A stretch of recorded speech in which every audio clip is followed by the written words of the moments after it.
Welcome to the Murray End. My name's Mark Machado. I'm joined by the Professor of Cricketology, Dominic Machado.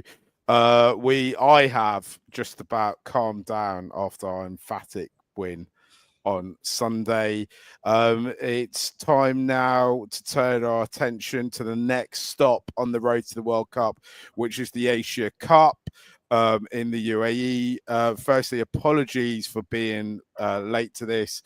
I had actual real work things to do. I am available for work because I'm a freelancer. So you can, if you need me to do anything, I'll cut grass or, sort out your admin if needed. Get in touch. I've also, on the same note, this episode is brought to you by Kid Rated, which is a website well worth going to, particularly if you've got any trips to London planned with the kiddies.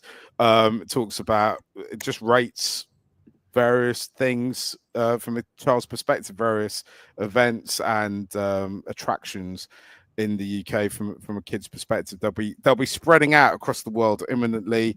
I'm in Sri Lanka in a few weeks, and maybe I might get one of my niece or nephews to write a review of something in Colombo or Gaul. They'll probably just be more worried about the mutton rolls situation and the food situation, but that's okay too.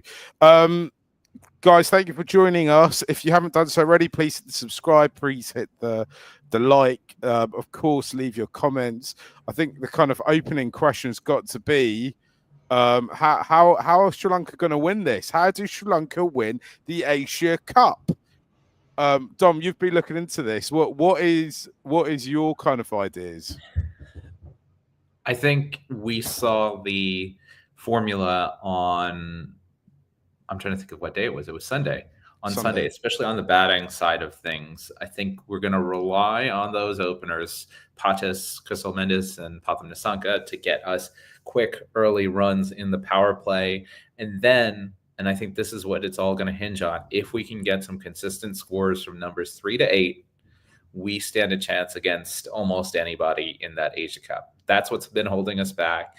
And figuring out how we're going to attack things, how we're going to set it up, and what the rules are. Prad was on here maybe about a month ago now, Mark, but he talked about the importance of roles. And I'm hoping that in the days leading up to the Asia Cup, they talk about, all right, this is what I want you to do. Oh, good question. Oh, I've lost you. Yeah. Oh, can you hear me? Yeah. Yeah. So Sanuda asks, let's be real. Can we actually win this, at least a final, specifically, if not for Patis? My thought on this is, yes, I do think that we can win it because a single game is an event. Anything can happen. We can, India, I'm not going to pretend that we would beat India, 5 out of 10 times, 3 out of 10 times. They are a better squad than us. But they are beatable. We can beat them, right? Anything can happen. And conversely, the opposite is true. We are very much capable of stepping on the banana peel and mucking this up as well.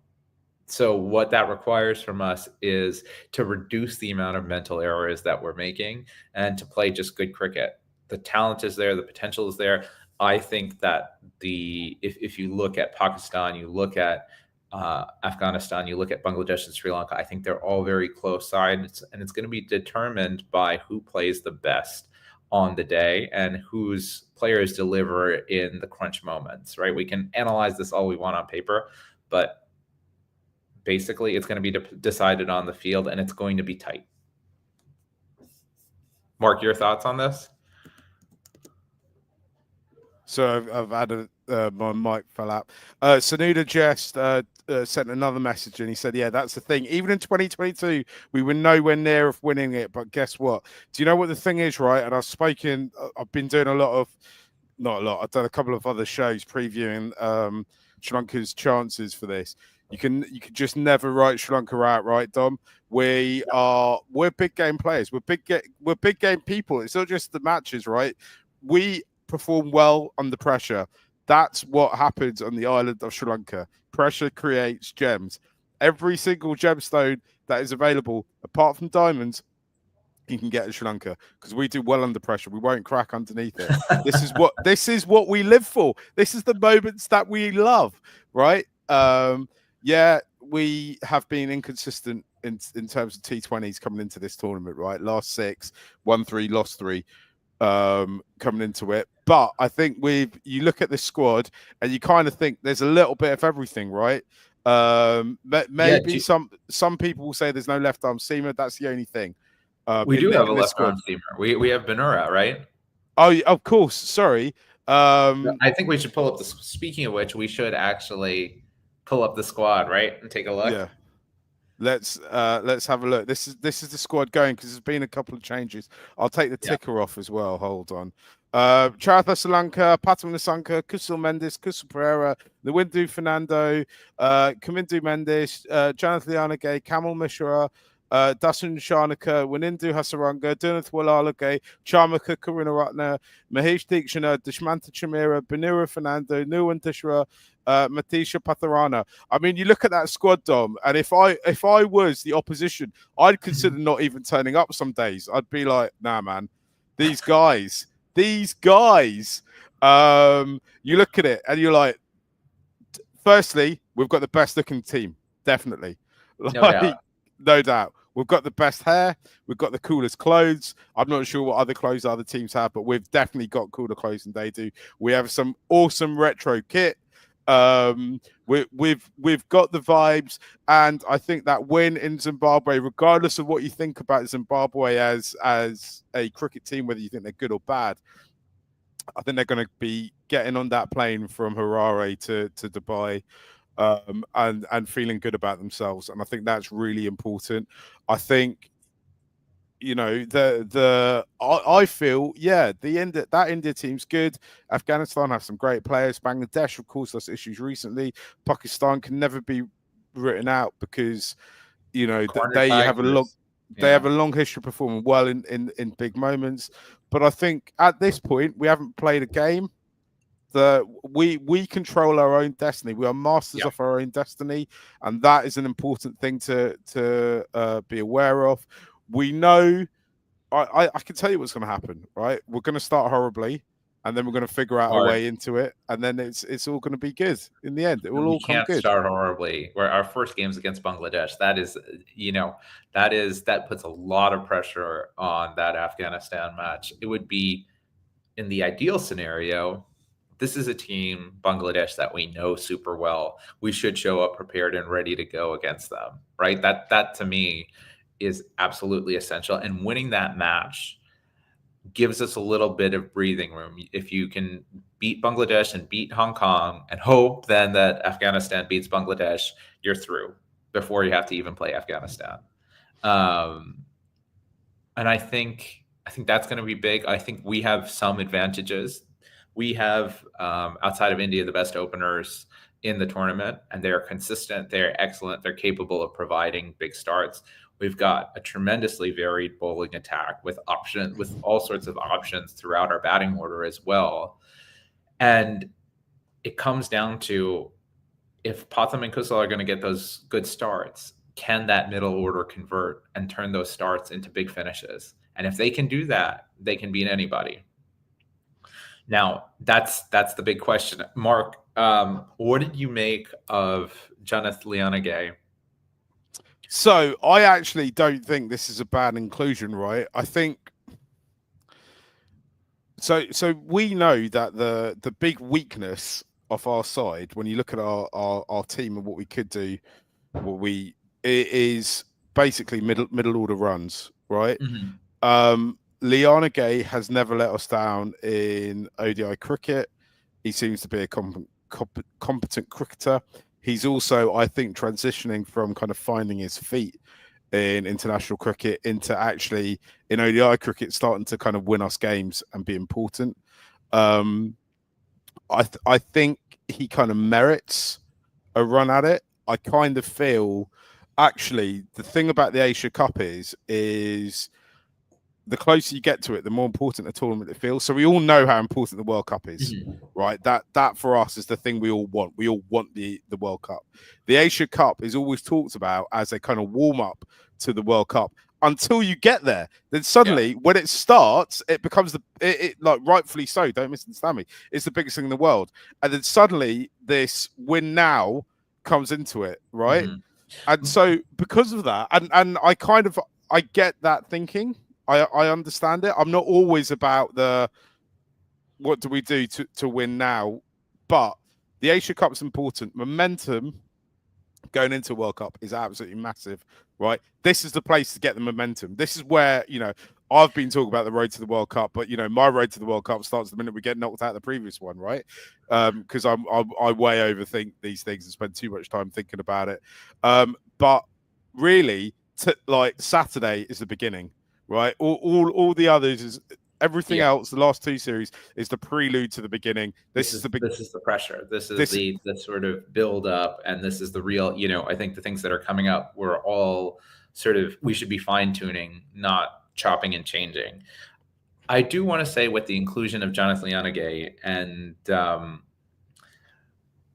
it is a bit surprising. There were some reports that Nuanindu Fernando was being dropped, and the big problem I have, and I'm gonna bring up Hello's comment here. Hello says they were mad for no reason, thanks to the Daily Mirror. They stated that Nuanindu was going to get dropped for the squad to Janith, and then Sanuda adds, at Hello, same bro, what's the point of this SLC T20 league then? So there's two questions I have here. So one, Nuanindu played 2 games. They didn't go well. But if you really thought he was good enough to bat at 4 in the starting 11, this happened to our last number 4. Now, I'm just saying Avishka Fernando, starting 11 to out of the squad, right?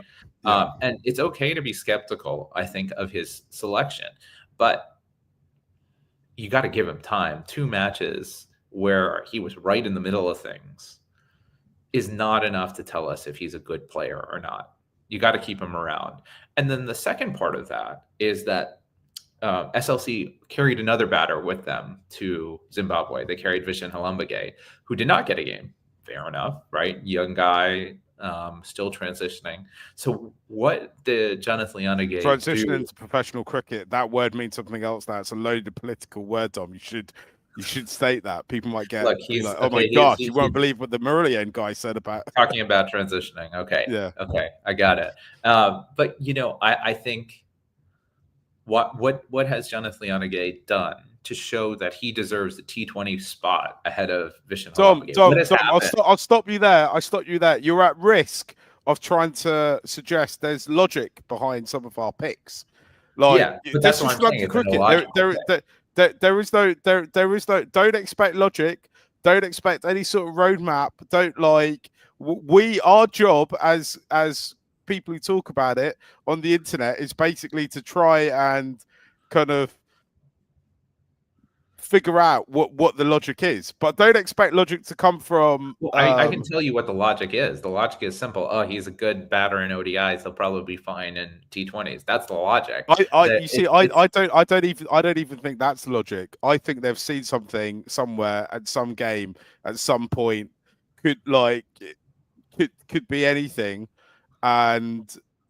So how are we supposed to figure out the logic if there was logic in Sri Lankan cricket, right? Janith Liyanage would start every single game. I agree with you. That's something like we've said consistently on this podcast, and essentially since Weller debuted, right? And this is the point by Asan Amza here. I also think this is true. Like how Benura Fernando has cemented a spot in the Asia Cup, it annoys me that Madhushanka gets neglected. Speaking of guys who won, remember that ball last Asia Cup to Virat Kohli that shook the entire world? Remember that hat trick just a week ago in Harare? He should absolutely be in this squad ahead of Benura. Benura was, he's fine, but Dilshan Madhushanka is a guy who wins you matches. He's a guy who takes the wickets.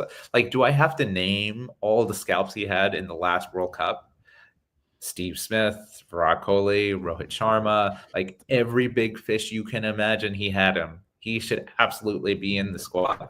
And this is me pounding the table to say he needs to be in that squad. He's not going to be in the squad, but I just want to reflect that. Yeah, I can't. I just can't explain it. This is what I mean. Like, stop trying to use logic because it's an unexplainable thing. So this is People are always my like, therapy space, who's Mark. your 11? Who's your 11? Who's your 11? And I'm like, it doesn't matter who my 11 is. I'm going to pick this comment up because I think it's worthwhile talking about. Shahana said, to be honest, we could have got Naroshan Dickwell instead of Janith if we really needed someone with T20 experience at international level. I think that is entirely true as well. The collapses seem to hurt Sri Lanka more than big wins. So fear of the collapse is a much bigger issue for our selectors than figuring out a way to win. Because professional shame culture, but professional sports teams are successful when they think long term. Sri Lanka cricket has a very, very short-term way of thinking. It's win now. It's like win now or and it's move. I'd add to that. It's don't lose now more than, and don't lose badly now.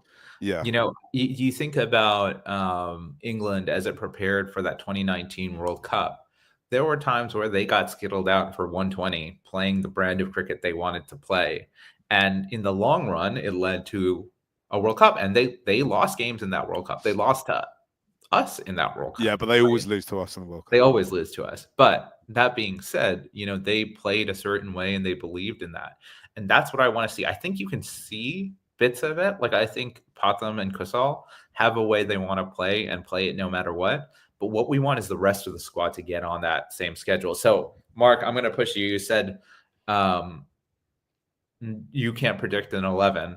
The 11 for the last match that they played in Harare was Kusal Mendes, Patham Nissanka, Kamil Mishara, KJP at 4, Chara Thessalanka, Kamindu Mendes at 6, and then who was at 6? Dasan Chanaka at 6, Kamindu Mendes at 7, and then you had Hemantha, Benura, Patarana, and Shamira as the bowlers.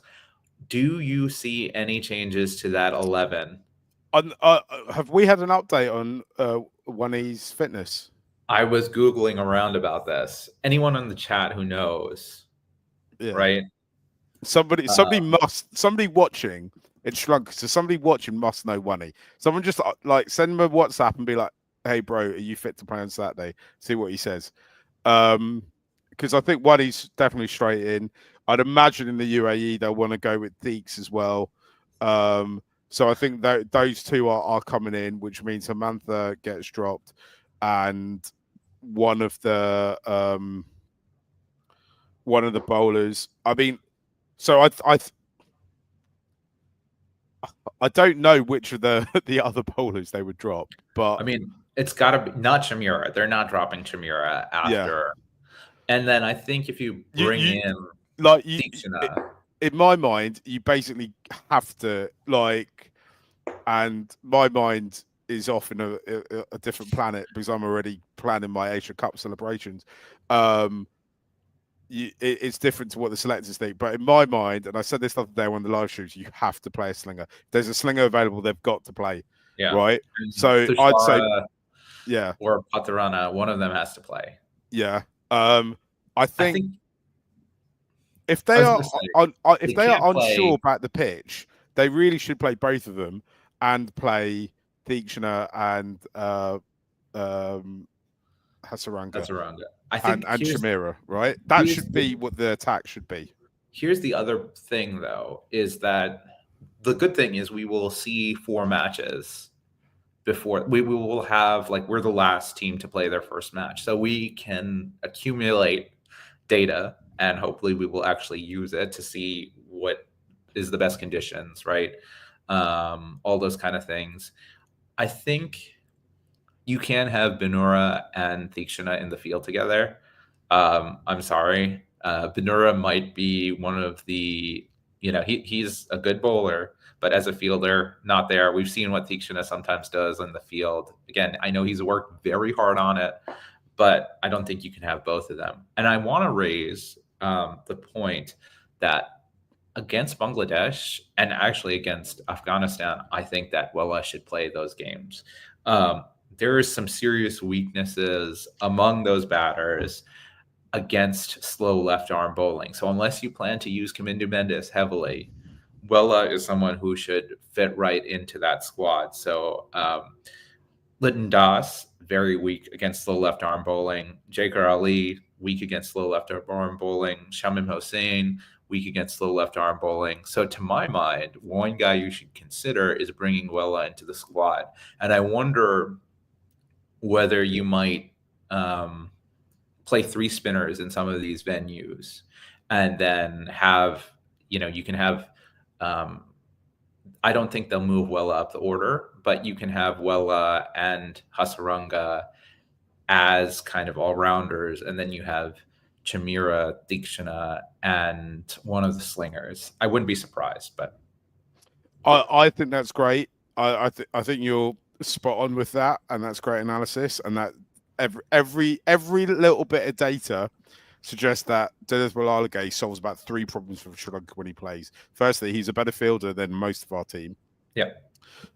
Secondly, left arm spin always gets wickets. And thirdly, he offers more with our batting than any of our other bowlers. Yeah. Problem is, Dom, like, he's just not playing. It's just he's not playing. I just can't explain it. I can't even, like, sometimes you get the impression with some players they just don't fancy. That's not. I don't think that's the case with him. For whatever reason, they don't think he's in the 11. I don't know if they think he's too young.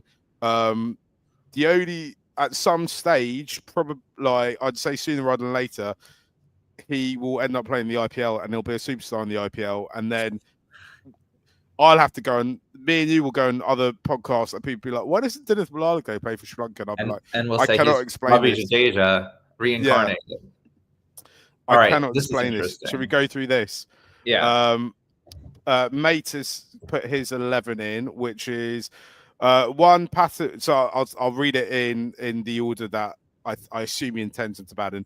Patton, Kusal, Mendes, Kusal Pereira, Charith, Kamindu, Dustin, Charmika, Wanindu, Tikshana, Tushara, Patarada, Chamira.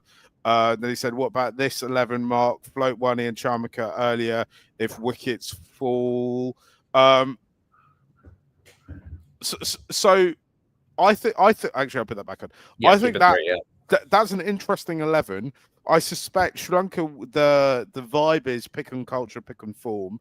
So I don't think there'll be. I think the only changes to the kind of batting lineup will be from that 11 that beat Zimbabwe in the third T20 will be off the back of. There won't be any changes in the batting. Sorry, they're not going to drop Kamil Mishara. They're not going to drop him after that. Almost for sure. And you could also see how some of the journalists who are closer to the side have been what they've been saying about Kamil Mishra on their own socials suggests that they're getting the indication from the team that they like him. So I don't think he's going to be dropped. I think it's also after that performance of Sunday, I think it's a bad precedent to drop him as well, because if you score. Yeah. If you're fixing a problem for us, then you can't be dropped. I think that's fair enough. I wonder if that game against Hong Kong, that's when we see changes. I also looking, and I'll admit I've been running about in meetings and stuff before this game, so I haven't watched any of it. But looking at that scorecard, I wonder how much Hong Kong are currently 22 for 4 against Afghanistan. I wonder how, like, what you actually learn playing our top boys against Hong Kong. Well, you can't lose the match. That's the problem. Is you cannot, like, if you lose that match, Asia Cup dream over. I mean, yeah, I get that, but Sri Lanka cricket isn't where it's at in terms of depth. Kind of even at the high point in 2020, 2014, 2015, we didn't have the kind of depth that we have now. Yeah.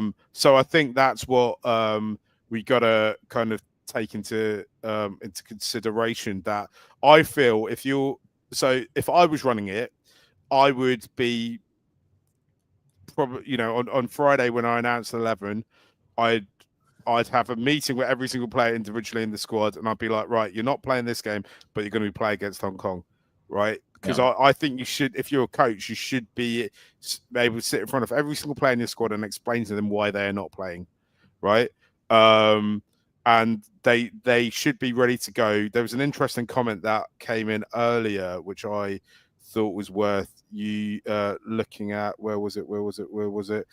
From Jay. Hasaranga will be rusty. Might be better to leave him out for the first match. They should play him against Hong Kong and see how he does. I think that's it's interesting, but they won't. It's Sri Lanka. I mean, every other country in the world manages workload. Sri Lanka just lets people play. I've seen now at least twice in Hasaranga's recent years him play on one leg, which has directly meant he's missed international cricket, more international cricket. In some cases, almost the whole World Cup. That being said, I don't think he can miss this game because this is, as I said, this is super important. You win against Bangladesh, you're in the driver's seat. And say what you want. Everyone has been, sort of judging Hasaranga. To me, he is the first name on that team sheet. There is, and you see it every match he doesn't play. He is a difference maker. He is an absolute difference maker, and you need to have him in there. And I think he brings that passion. I love, I have to go back to Mate's T20. That's kind of what I would do. I maybe have Chamaka / Will Alagay if I was picking the squad. I don't think they'll do that. And I would probably have Kamil Mishra instead of Kusal Pereira. But I want to bring this up. Savina Ranasinghe, Thushara for Banura, I would take, and have Janith for Thikshna. We get batting depth as well, and we need to unleash him at least now, and no change from the Sunday team.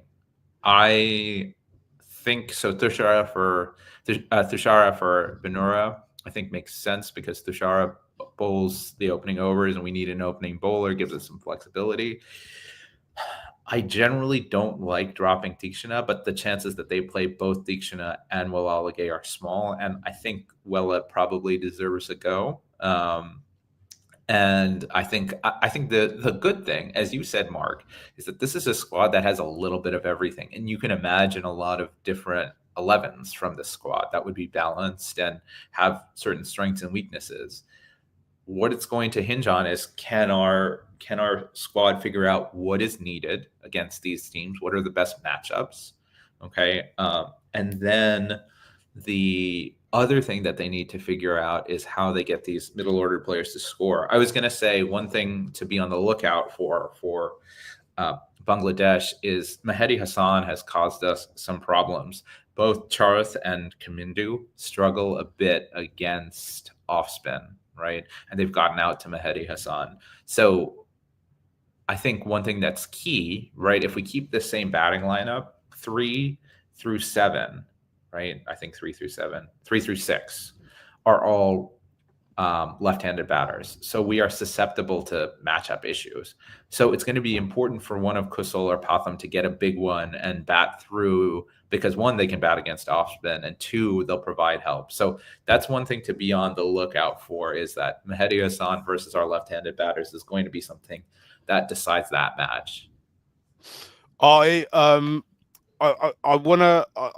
all your insights, Tom, but I found the comment that is going to that explains why Sri Lanka, who are turning up as an Asia Cup squad with more with more talent than probably we've ever had in terms of number of players you think could win games, and why it's not going to work for us. If it doesn't work for us, I still believe. Shahan has written, using data and reading the pictures are not a strong suit, and I totally this comment, on top of all your incredible insights that you've looked at, is what worries me about this squad.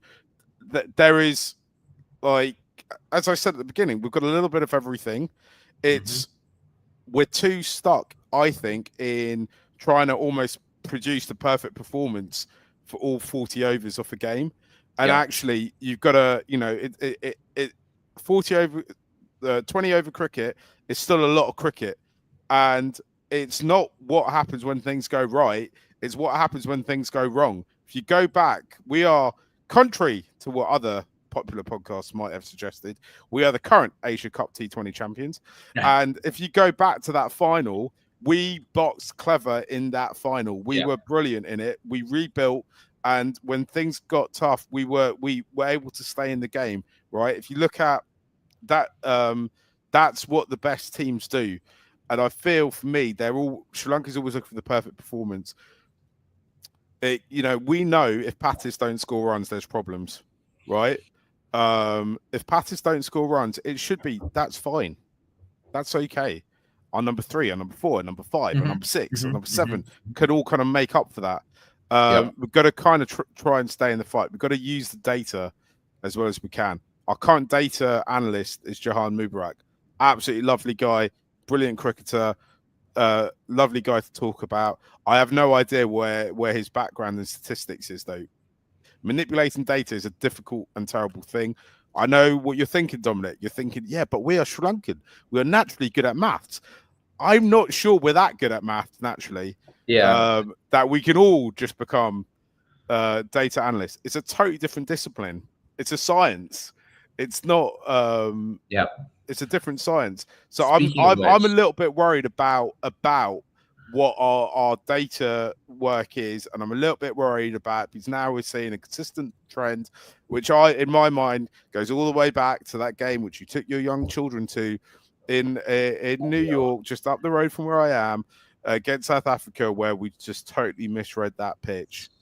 And those are the two. No, we didn't even misread the pitch. We won the toss, and it was a totally new pitch that no one had ever played on, and we chose to bat first. Like, that wasn't even misreading the pitch. It was not even giving yourself the chance to read it, because that was the shame. Was like, we didn't even think.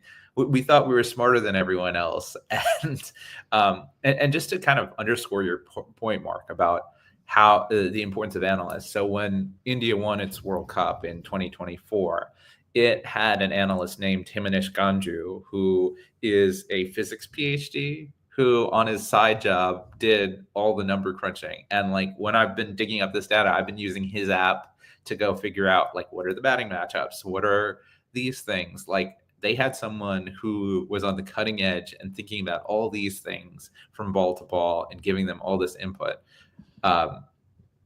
He is a physicist. That's who they have doing this job. Not a former cricketer, not any of these things, but someone whose job was to get to know the numbers. I genuinely believe, right, in the way that kind of Muralian kind of pops out of nowhere, and now people come and watch us, and we've built this amazing community, and I love it, and I love listening to everyone's comments. I love listening to everyone's interactions, and possibly we might do a little meetup after the Sri Lanka Australia game at the Cricket World Cup in a few weeks. In that way that this is kind of being created organically, I reckon the next Sri Lanka analyst is probably somebody who just follows the team on social media at the moment. And if somebody put a serious amount of work into it and did the data and started to write Substacks or blog posts about it, or even just long tweets or Instagram posts, then I think that is a job that someone could potentially get themselves. Because very quickly, if you did quite deep analytical work into it, I think very quickly you'd build up a bit of a following among Sri Lankan cricket fans. Is this inside information, mate? Mate, it's just written. Jahan is a data analyst. Even he failed in basic maths. How could he take that position? Just a quick one before we move on this, Dom.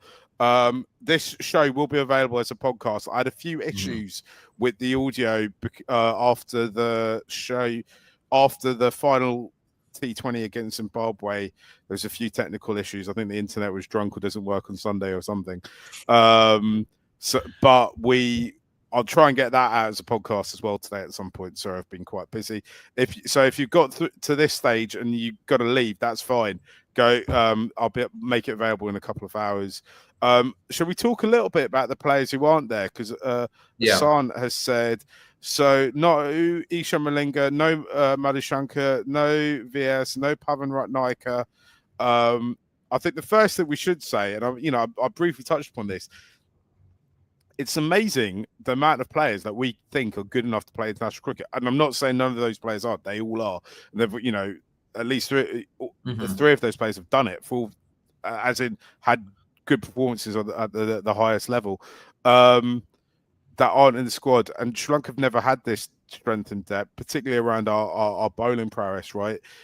I think the key thing that's got to come away from the Asia Cup is whether, hopefully we get all the way and we win it, is that off the back of it, we should know definitively which of the players in this squad in our bowling unit are definitely nailed on to play if they are fit, right?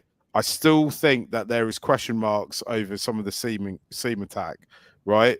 I think Ishan Malinga should all those players need to be in the conversation, right? And then, there's about eight other seamers who could be in that conversation as well.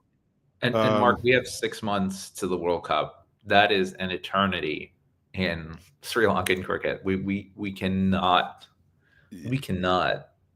sort of predict who's going to be there. And I think that's kind of why, to link to your last point, Mark, data analysis is really important, because knowing what are the strengths of these guys, not just assessing them like vaguely, oh yeah, he bowls well here, but actually having the data to back it up allows you to build a squad that's complementary and not just duplicating things that are already there.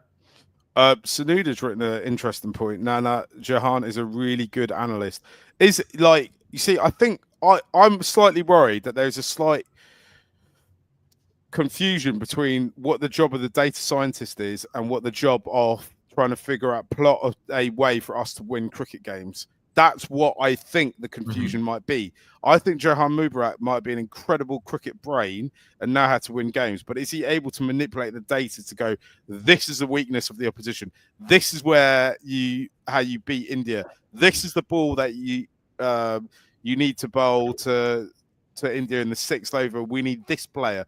And we know India lose wickets in over 7 and over 12 if you have a left arm spinner bowling at them. Get them on into that place. Make sure that is the moment they're bowling. That's what those are the insights that we're looking for. I wonder, I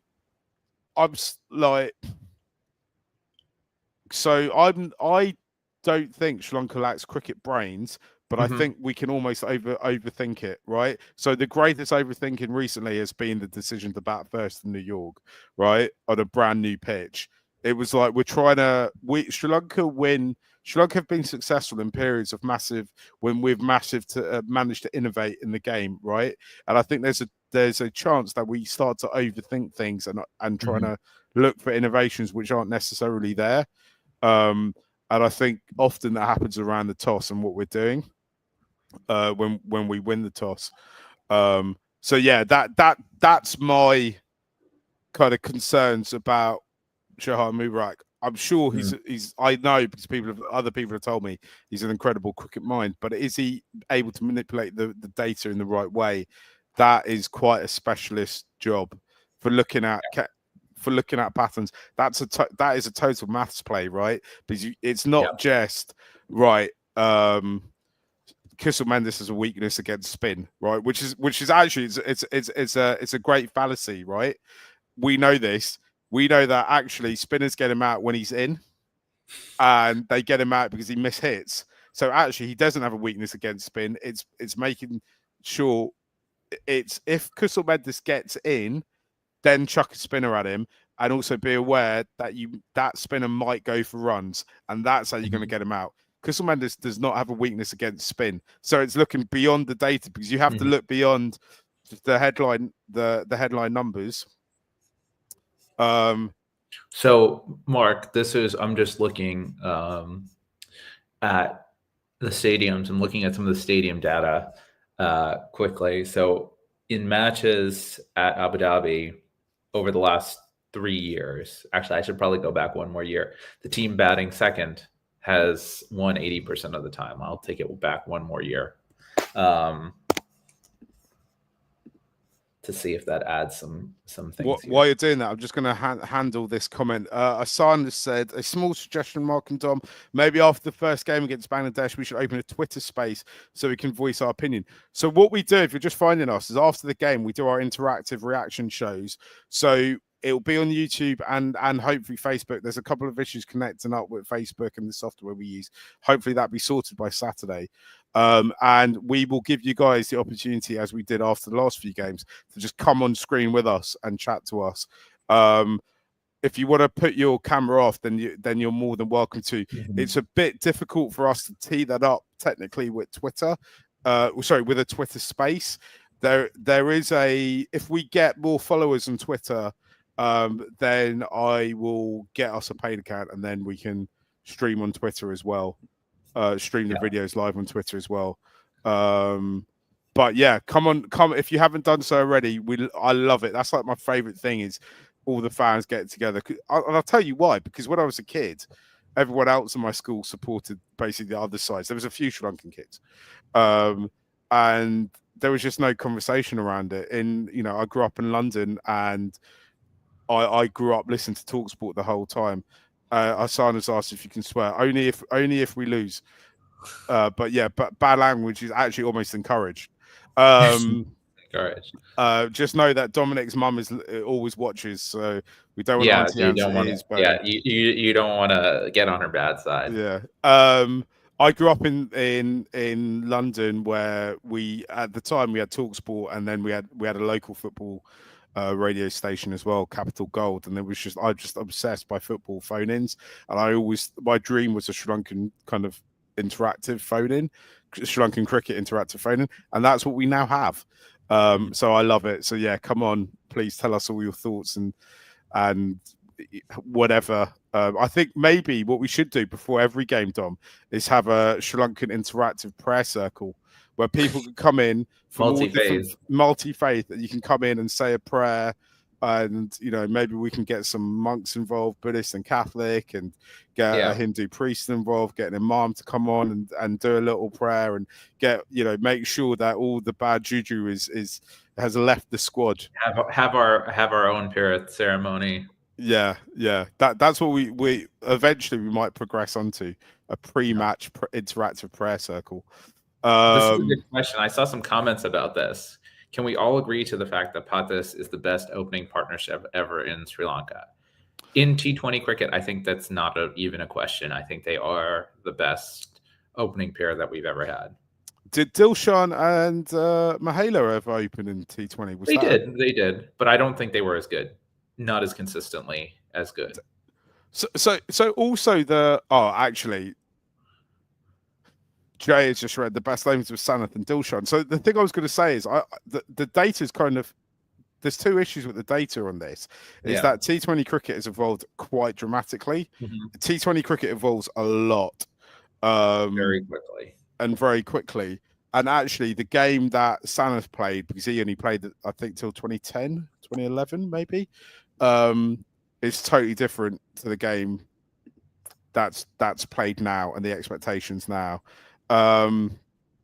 And also because of the other aspect of that is that there's just much more data in terms of we play a lot more T20 cricket than the previous generation of Sri Lankan players did. So we have much more better data points. I think it's almost worth with T20. It's actually coming out of COVID when cricket restarts. It's almost like the year zero in a way. And that's kind of, I'm not talking down stuff before, but in terms of like looking at the stats, might be a way forward. There was an interesting comment that's come in from Vasanthi, who said, "Can our SL batsmen play against Afghan spinners?" What do you think, Dom? Are you worried about Afghan spinners? Yes, I'm obviously absolutely worried about Afghan spinners. Though I will say, in terms of people who can play spin, we brought him up earlier. Kusal Mendes has. I've seen very few batters take down Rashid Khan the way that Kusal Mendes is, which tells you his quality as a player. I think they've played the Afghan spinners enough to have a game plan. I'd expect Patham, KJP, and Kusal to all have an idea of how they want to play them. I think once we get beyond them, it's going to be tough to, it'll be tough to get them away. I think it also depends on the conditions. I think one thing is that the SL batters also have a good read on someone like Nur Ahmed because he's played in the LPL, so they know how he bowls. I think the two guys who are giving me concerns at the moment are Ghazenfar, their 19-year-old, who I don't think we've seen a lot of. He reminds me a bit of Deekshana in terms of his action. He's kind of a mystery spinner. And then the other guy who always bugs me is Nabi, because he just knows how to keep it tight and is such a heady cricketer. So to me, those two guys are the guys. I mean, obviously Rashid Khan and Nur Ahmed can rip through the side, but those are the guys who kind of have presented problems that I'm slightly worried about. It's the two players at either end of the spectrum, like Nabi, age-wise, right? Mohamed Nabi must be about 48 now, right? Yeah. So J2792 has said, guys, predictions for the Bangladesh match. Whenever anyone asks me for a prediction, I'm a big Rocky Balboa fan, so the only word that comes into my mind is pain. Yeah, from Rocky. I think it's Rocky 3, isn't it?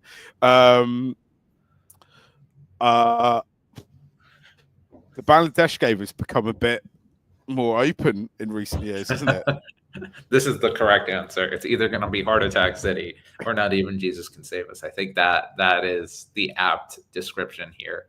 I think it's going to be close. Every match is just it is intense. I'll give you a small prediction. If Patham or Kusal get a big score, they will win.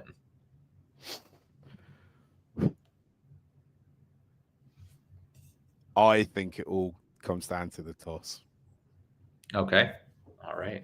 I think whoever wins the toss should win that game. I also think in years gone by, Sri Lanka have been guilty of not taking Bangladesh seriously enough. Sri Lankan cricket culture is almost the polar opposite of Bangladesh cricket culture, right? Because Bangladesh traditionally win series in between major tournaments and have a lot of money. And in Bangladesh, they kind of say there's a lot of money in Bangladesh cricket, and they kind of think it's kind of a well-run thing. And traditionally, Sri Lanka fans don't believe Sri Lanka cricket to be particularly well run, and Sri Lanka basically don't do anything in between major series.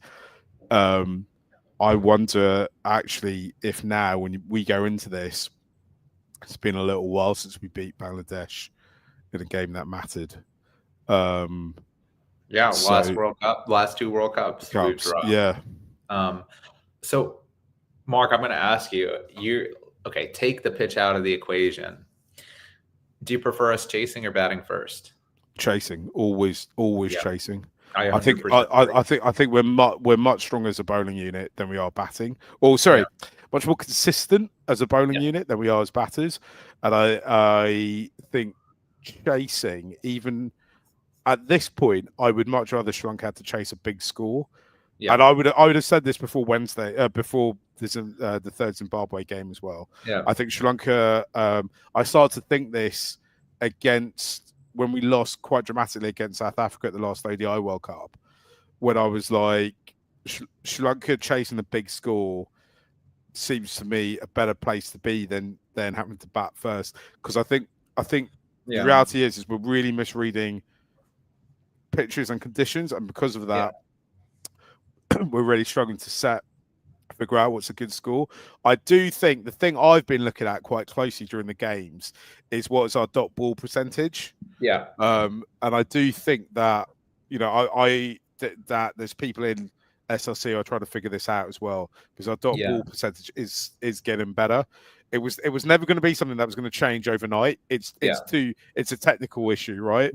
And it's a mentality issue. I think it's a technical issue. I think you're 100% right. It's a mentality issue. Like, your first shot, is it a block or is it a dink to the leg side, right, or something like that? Yeah, I think that's a technical issue, because I think they're taught to defend first. You're taught it's somewhere in the intersection between mentality and technique.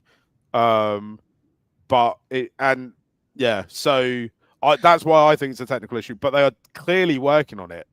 Yeah. I do think part of that, though, is in the same way that we saw the 80 all out last week and we were all angry about it. I do think on the road to trying to figure out this dot ball issue, I think they will be a couple more 80s along the way. Which is Sadly. okay. Yeah, Yeah. I mean, I think the other thing, I agree with you, Mark. That's that we do better chasing, because I Yeah. think it gives our batters like little roadblocks to, or road signs to say, okay, like this is what we need to get, and then they can adjust as needed.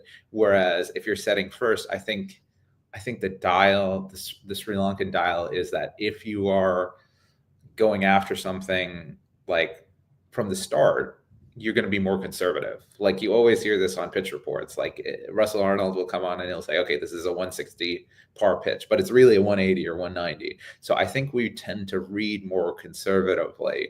So like if wickets fall, we will say, okay, let's consolidate and then accelerate. Whereas if you're chasing 200, that's just not an option. That you just go. So it's more freeing in some way for our batters to chase the high total. Yeah. I feel you're right with that. I think that's the kind of right way round. Guys, if you're watching, and girls, I've got a favor to ask. Is there any chance you could follow the Murali End Instagram account? I'm trying to grow the Insta following right now. I'm trying to I think we're just Murali End on Instagram. I do put kind of little graphics and stuff that I make up on it. So please give it a follow. It helps us to kind of grow our brand and make more content and do more stuff. I will hopefully, if my flight makes it in time, because I'm due to land the morning off the game, I should be at the first Sri Lanka Women's World Cup game in Sri Lanka, in Colombo. If you don't know, Sri Lanka playing Australia, and my wife is Australian and she'll be with me. So hopefully I will have to get her some condolence kotu after the game. Condolence kotu, I love it. She will be very sad about how her countrywomen have fared that game. And we see, well, I'm starting to call the Charmy Army in great voice at the match, cheering the girls on. We know that Aussies don't like it when there's a bit of disturbance in the crowd. So let's go and try and get as many fans there as possible. Try and make a big song and dance of it. Literally get the Papare in good voice, and I'm sure Charmery and the rest of the team will get us over the line. So I'm thinking about doing this. Oh, someone said Mark is betraying us. Why am I betraying? Who am I betraying? Sri Lankan people are very, very beautiful, and I sadly am not. I've got a face only an Aussie can love. That is what. Oh, I see. Yeah. Okay, I get it now. Yeah.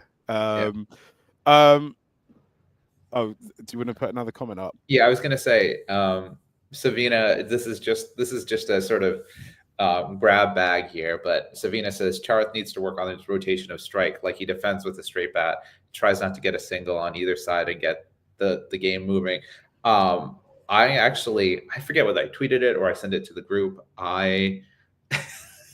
Sorry, I'm just reading that comment. Oh, yo. Yeah. So, guys, should we tell you a story about Mark in New York? Mark has been enjoying many privileges in New York, supposedly, because of his accent. Oh yeah. Oh my gosh. Like in New York, American people do not believe that non-white people can have a British accent. Do not believe, they're surprised by it. So when I start talking, people lose their minds. The other thing that happens to me a lot in New York is I think people think I'm Mexican, so a lot of people just speak Spanish to me, which I love, but then I'm like, no hablo español, and that's kind of a sad moment for me and for them. Someone's asked me, who am I supporting? I will always support Sri Lanka. Always, whatever. I will never I'm born. I'm Sri Lankan family, born and raised in London. I will never ever support the Australian cricket team. Never. But yeah, I've been having a great time with my accent. Also, the other thing, Dom, which probably shouldn't be for a podcast previewing the Asia Cup, is it the other thing that's difficult for me in New York is that it's difficult being a South Asian here. But essentially London, the other places where I spend time are basically London, Melbourne, and Colombo, and those three are big kind of South Asian cities. New York is not. They're like the food here, man. It's like bagels and pizza. Like I want biryani and samosas. That's what I'm like ready for. And muffin rolls. Though we did enjoy a nice black pork curry together in New We York. did, yeah, in Staten Island. What's the name of the restaurant? Island. Yeah.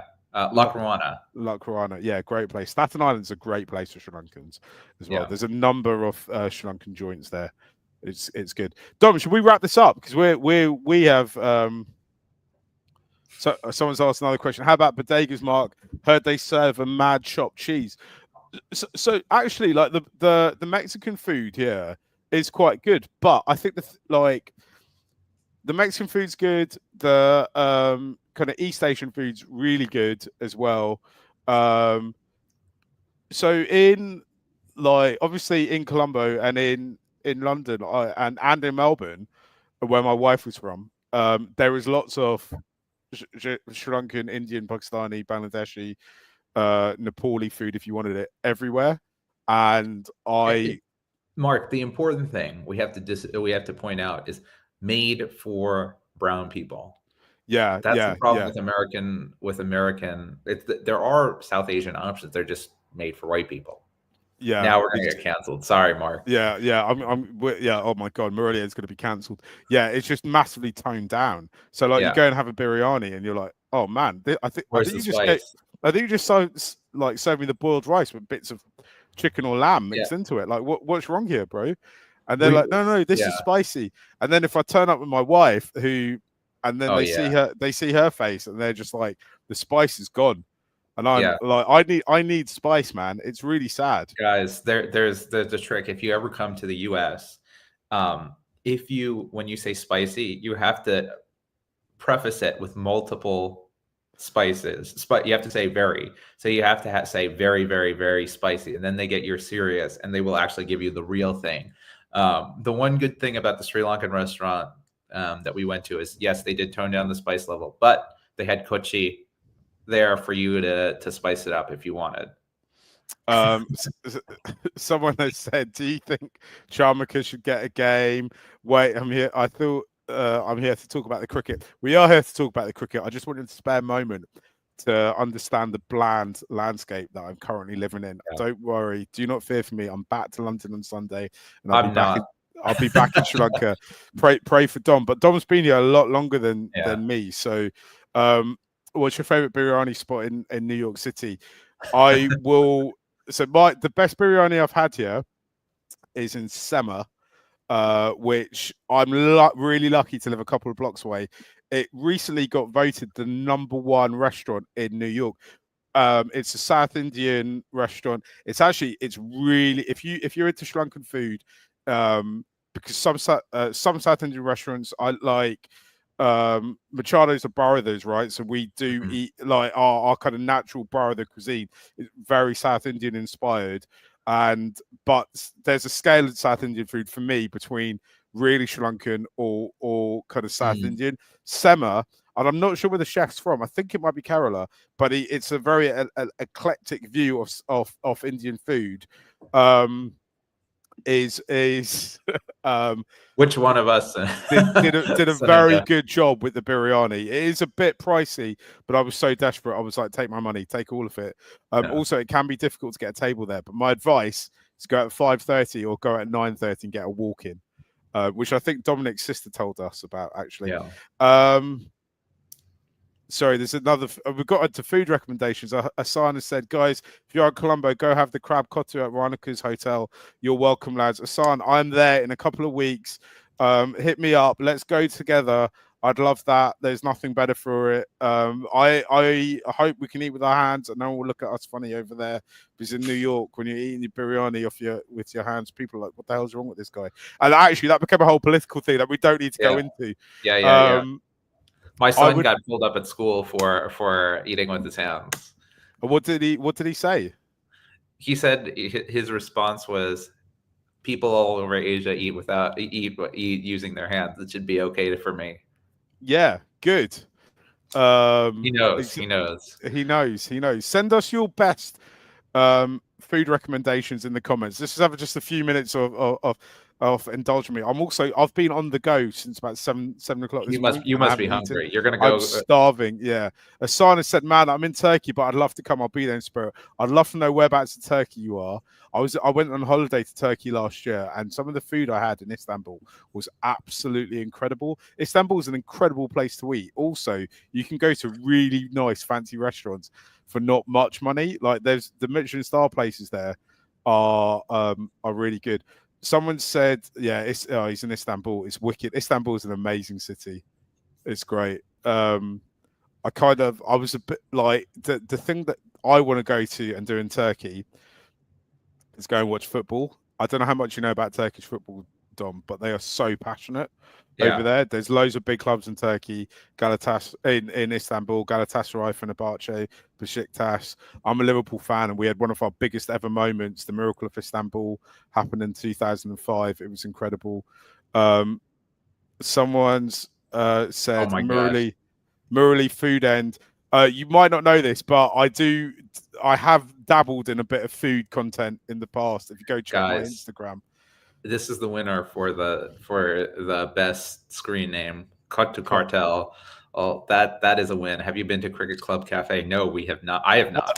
I've been, but a while ago. I haven't been recently. When I was there at Christmas, the best place I ate in Sri Lanka at Christmas time in January was the not the Hilton Hotel, the DoubleTree Hotel near Yala. I forgot exactly where that is. The kitchen over there, the dinner was amazing.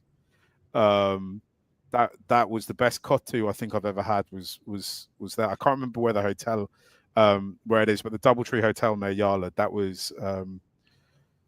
that was amazing. Someone said change this from the Murali end to the cuisine end. Guys, we need to wrap this up. We've been going on over an hour. We've been talking about food. We'll be back on Saturday, 10 to 15 minutes after the game. If it's a terrible draw, if Sri Lanka's performance is awful, it might be a little bit longer because I need to stop crying before we start. And we've also on the Cricket Smash channel, we're also going to have reaction shows for some of the bigger games of the Asia Cup as well, including India, Pakistan. That won't just be with your regular Marillion cast, though. Me and Dom and Estelle and Nick will be involved in some of that as well. Someone's asked, what's your favorite Sri Lankan food? Oh man, well, come back on. Yeah, and we'll answer that. If we win against Bangladesh, we'll devote a little 15-minute section at the end to our favorite Sri Lankan foods. Yeah, definitely. What I want to know is what's your favorite restaurant. Thank you for watching. Thank you for listening. We'll be back on Saturday. See you all later. Yeah. Bye.